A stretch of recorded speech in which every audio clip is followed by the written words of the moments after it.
Hello, guys. Welcome to Rip and Email Monday. This one is actually pretty interesting because it's an underground service that sends blast spam emails for e commerce companies.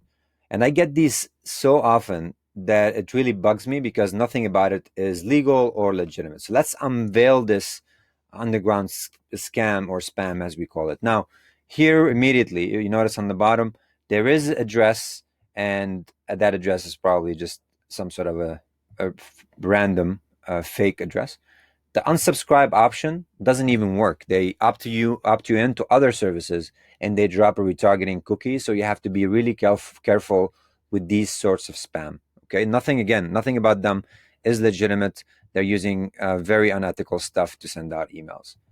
Now, if I look at the fingerprint of this email, the sending IP that they used, the servers they used, is probably some software that they have installed for that particular client or collection of. If I look at the sending reputation of that IP, it's obviously blacklisted on multiple blacklist monitors. If I look at the sending domain called organizeauction.icu, it is also blacklisted in many places. Now, what's on that website? It's blank. There's nothing on here. If you analyze the who is information for that company, they just bought it today. So it's actually just posing as a front for a dump domain, as we call it, in order for them to redirect traffic. Because now it gets blacklisted, it's really hard to delist them, and then they just buy another one and they continue recycling IPs and recycling domains. And that's how the spam world works. Let's see where they're trying to get us to, because obviously they're sending all of this in order for us to get somewhere and buy something. Now, by looking into the links, I'm going to right click, inspect element, and you'll see here the link that they've sent me. I'm not going to copy it as it is. What I'm going to do to throw off the tracker is just add some random cookie IDs, not to trace it back to me. Okay, and you can use that technique yourself.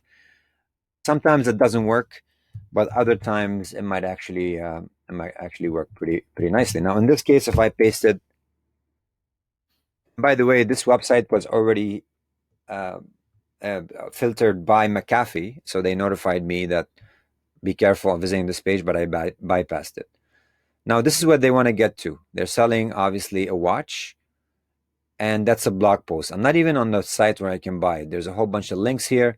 There's this one called Lux Watch Pro, and there's actually another domain they're using to buy this product. Okay.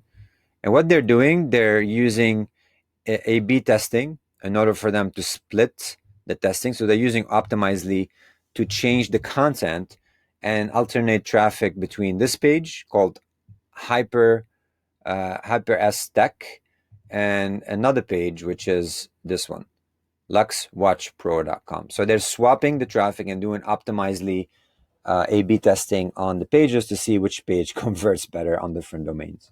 Okay. Again, everything here is shady from that offer expires. If you refresh the page, it literally just resets the timing. So there's no offer that expires at all.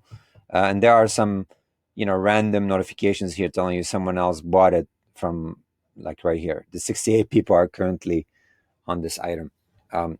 So again, these are all some really shady techniques to drive people to buy, because these domains, they're protecting themselves behind the dump domains. Even if you run the IP or domain reputation on Hyperstack and the other one, which is LuxWatch Pro, the domain is actually not blacklisted. And if you look at the whois, you can actually identify the patterns of the same company using Cloudflare, whois guard protect, and back to Panama, which I think this is the whois guard protect address, anyways. Okay. Again, a very shady way to run email marketing solutions here to drive traffic. It clutters your inbox.